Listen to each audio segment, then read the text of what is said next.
in a situation where you find that they look at the same, not necessarily tribal or regional. I have said that.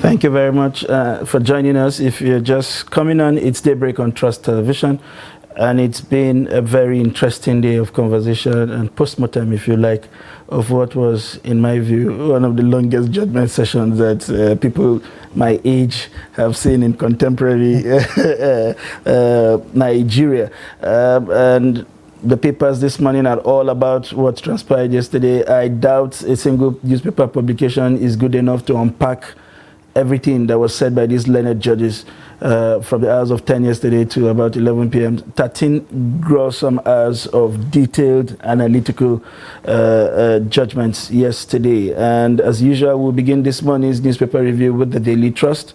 And staying with the issues, the major headline here reads, "Why we dismissed Atiku Obi's cases tribunal." Join me in nation building. Tinubu tells opposition. He's making this statement, if you like, from India, where he's meeting some of world billionaires in a bid. And that's how confident he is, isn't he? Yeah, he is very confident. He doesn't have to but be like here. you said, it's easy to say, join me when you are the one who is favored in the cases. And PDP Labour rejects verdict. APC hails judgment. Democracy, people have won.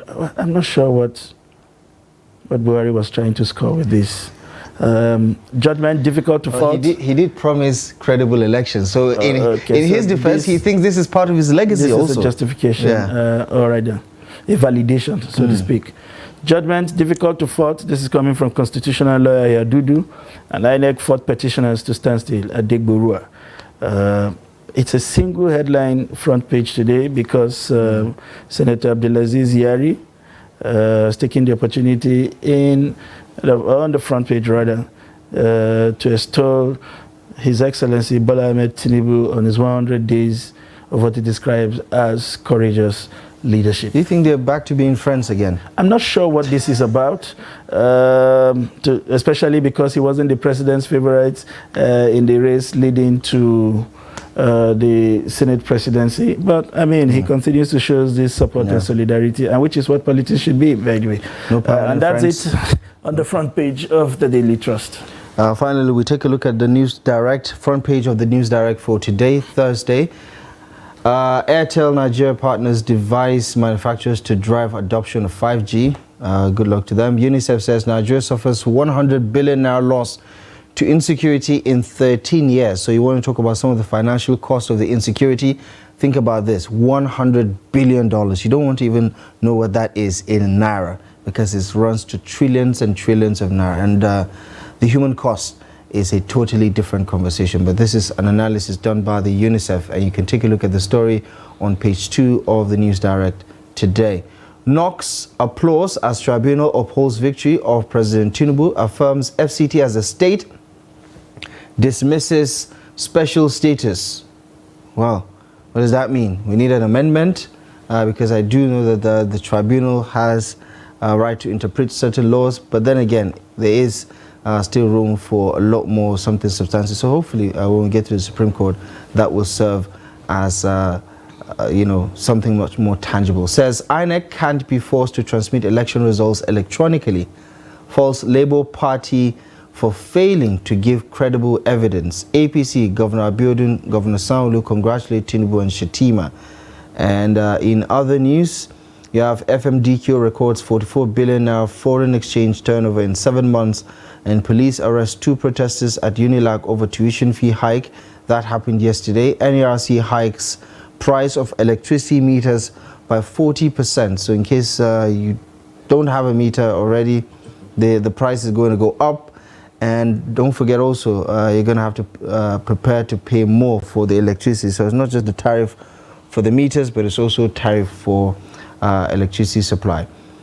Federal government inks $1 billion agreement to boost local manufacturing of defense equipment.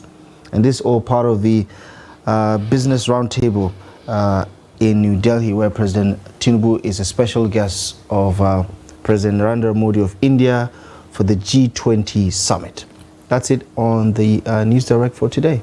All right, we now have joining us in the studio, as we did a couple of weeks back, the country head of the Daily Trust Foundation, the amiable country head. Yes, there's no other one. You got him laughing. Yes, there's no other. Yes, every other one is a counterfeit. The amiable Dr. Theophilus Abba. It's a pleasure to have you in the studio. Good morning. Thank you very much. It's not like country head. Right. I'm just a director of the program. Well, country head, director, everyone. nomenclature, I guess. But I guess they speak to the same thing. Thank you.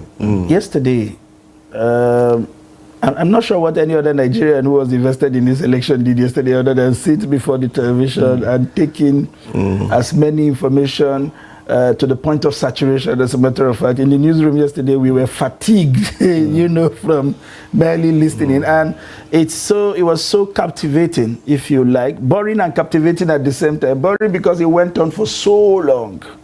But captivating because every time you listen to the justices espouse an idea, you know, they were supported by several references of cases of even some of the leading counsels right there in the court who have tested the positions of some of these positions, these laws to the Supreme Court. What did you make of that whole process, that whole judgment, and what transpired yesterday as captured by some of these newspapers this morning? I think the justices, they were quite smart in the sense that they knew that that judgment was not about Labour Party, Tinubu, and INEC. It was about they themselves who were judges. You understand? Who were looking forward to see how would these judges handle these delicate cases? You know, because the perception, you know, general perception, you know, in Nigeria, in the country, among the ordinary people, that look, something was really fishy, you know, and for them to really demonstrate that, you know, that they did a thorough job and that they were standing on the position of law and interpretation of the legal status. They now had to deliberately do the thorough, presentation of what they discovered. And that's why it took so many hours. Now, if you speak an average of 100 words every minute. Now, if they spent 12 hours, you can imagine 100 words times 60 minutes times 1 hour times 12 hours. You can imagine the quantum of words running into thousands, you know. So I expect that even the judgment will be over 1,000 pages when it is printed out. And that's because they knew that they were also on trial. So they were not just trying to decide the case, you know, between INEC, IPC, and the, what do you call it, litigants. PDP, Labour Party. Yes, but they were actually deciding their own cases. To say, look, we are on trial as well, and we want to present our case to demonstrate that, well, we did a good job. We did a thorough job. That was Doctor, what... You sound impressed. Well, I sound impressed in the sense that they were detailed. Like you said, they were quite detailed, explaining point by point, raising issues. I disagree in several areas. I disagree with them in several areas. One of them is in the aspect of the FCT. You know, when you say, okay, 25%, 24 states, and the FCT. Now, the problem with that section of the law, and I've mentioned it before, is that when you use the coordinating conjunction and, it means that it is mandatory. I'll give you an example. You say this bread should be shared between John and James. It means that John and James must have a share. Then if you now give a percentage of the share, it's okay, John can have 60%, James can have 40%. It means that it must be shared in that manner. And that's the rule of parallelism in grammar. Now, there are other opportunities which the people who framed that law did not utilize. Now, there's what we call subordinating conjunction. And then there's what we call, a preposition that play, conjunctive rules. For instance, if I say James with John should share the bread, I did say James and John. It means that, well, James is the most important, but it could give some. Like if you do what we call the rule of Concord. If you say James with John is coming for dinner, but James and John are coming for dinner, that's the rule of parallelism. Now, if you now say and the FCT, it means by the rule of interpretation, semantic interpretation, it means that FCT you must have 25%. Must be factored in. Yes, must be factored in. But if you say with or without, and that is what I have advocated, that law should be amended to read 25% will force say with or without the FCT. That then it becomes a prepositional.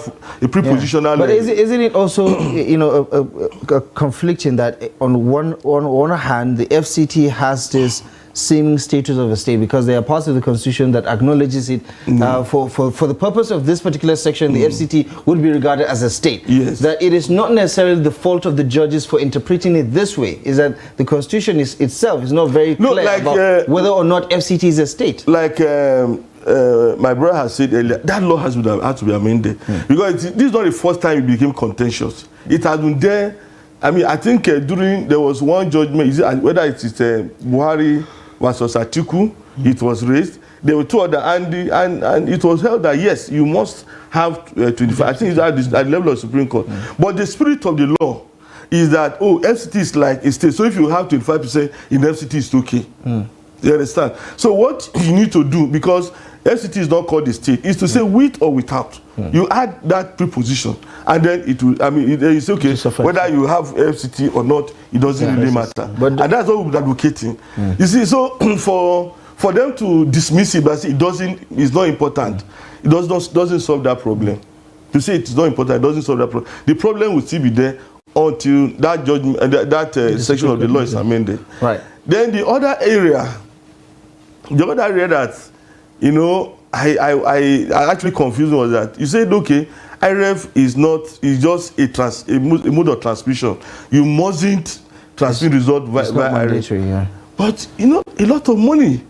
The reason why we talk about IREF is to ensure transparency. We're saying that real life we're going to see this thing.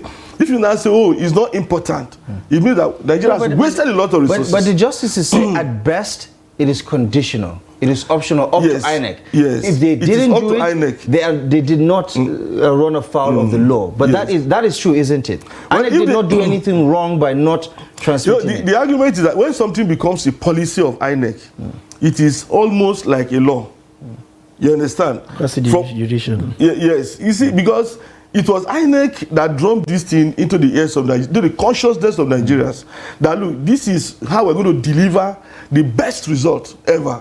The best election ever in Nigeria. And then the court will say, well, it is not important. It means it will dampen the confidence that people will have, not only in whatever INEC says, but even the INEC policies. Yeah. But if I understand the ruling correctly, they said that, at best it's conditional, but it also does not show any sort of fraud or illegality as a result of not transmitting the result, because they went from polling unit to polling unit, saying in polling unit this, they didn't transmit it, but the party agents signed the form, they signed from EC8, and she took the polling unit agent took the result to the next. So there was no transmission, but there was also no recorded evidence of some sort of irregularity. So it doesn't really count, does it?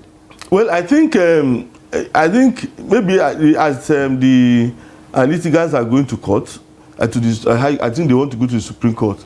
The issue will be raised, because definitely, IREF became an important issue in the election. That's about the transparency. So if you now say it is not important, because I don't know if you have been to their portal. I've been there, checked so many things, and you see a lot of funny things, on the IREF portal. Now, the idea of IREF was that, you are a Nigerian, you understand? You are not there at the polling unit, but we are doing this thing transparently, so you can see what we are doing on IREF. That was the idea. So INEC knew that there was going to be manual collation of these results before it elevated the level of transparency to say it will be on the IREF portal. You understand? So I'm feeling that where it is, I mean, they are learned, they are the justices, they are what. But then the fact is that to the ordinary Nigerian, if the government spent so much money, international community spent so much money to say this is how the election can be transparent, and it wasn't done, and then you come up to say it doesn't matter. You know, it becomes, we begin to think. Did they do a good job on their own trial? Because you alluded that this is also about them, about the judiciary inspiring the confidence of members of the public about their impartiality. They did a lot of good work in the sense that, you see, when they faulted, let me use the word, I don't know whether it's the right word to use in judicial, when they faulted some of the evidences or witnesses, they gave us reasons. You know, they say, okay, for instance, you say this, you did not bring the evidence. You say that, you did not bring the evidence.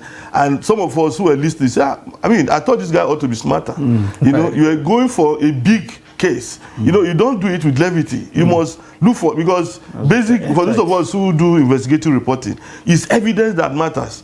It is not, even if somebody tells you something, it's true. It is true, yes. But where is the evidence? You can't go to press except you have evidence. And I thought that these people had enough time to look for the evidence, you know, to prove their cases. Know? So, but from what the judges said yesterday, you know, there was lack of evidence in several areas, because like you said, well, they should have agent all over. So the agents should have collected the results signed at the polling unit, you know, and then submitted to the headquarters and say, this is what we had. And I thought that also happened. But if the justices say, look, these things were not present, then I'm sure. All right. It shouldn't have been so. We are running out of time. It does appear that conversation around this judgment will go on for a long time. But I would like your quick take. We have about 60 seconds to do that on the 40% meter increase. One issue that Nigerians did not get the opportunity to wrestle because the issue around the election swallow. There have been complaints about how increasing the cost of a meter above the minimum wage can even dampen uptake subscriptions to the whole concept of metering over 80% of Nigeria. What's your quick take on this new increase from 58,000 to 83,000 now? I think, you know, it is coming at a time when people are already very tired of fatigue, you know, fatigue about inflation. You understand? But you see, when you look at it and you know that maybe meters are imported, the devaluation of the naira may actually be one of the reasons why they did it. The naira has been devalued. Now the problem is that naira has been devalued and there is no effort that has been made for me to see that, look, the government is helping us to be able to survive under this atmosphere. You know, if not, I didn't expect that kind of increase at a time like this. It's a bit insensitive. But if you look at the fact that they are doing businesses and the value of the naira, you know, is weak. No, but I think what I keep advocating is that why don't you meter as many Nigerians as possible? If you have more meters, the economy of scale is there. You will get more money. You understand, from the people, and you know. All right. But thank you very much. We've been talking to the erudite and eloquent Dr. Theophilus Abba. He prefers to be referred to as the director of the Litos Foundation. He doesn't want my own nomenclature of country head. But you have seen what justice he has done with the use of English conjunctions, concords, and all of that. I bet you had some educations around use of the judges. Should have heard from you clearly. All right, that's the much that we can bring to you from Daybreak on Trust Television this morning. I bet it has been a very enlightening and entertaining engagement with our guests this morning. And if you enjoy it, please stay tuned to all the other offerings that will be coming your way on the stables of Trust Television this morning. I've enjoyed every minute of this program, and I hope you did the same. I am Sunday Michael Ogu. Let's do this again tomorrow. My name is Abdullah Ahmed. Thank you for your time and company, and do enjoy the rest of your day. Good morning.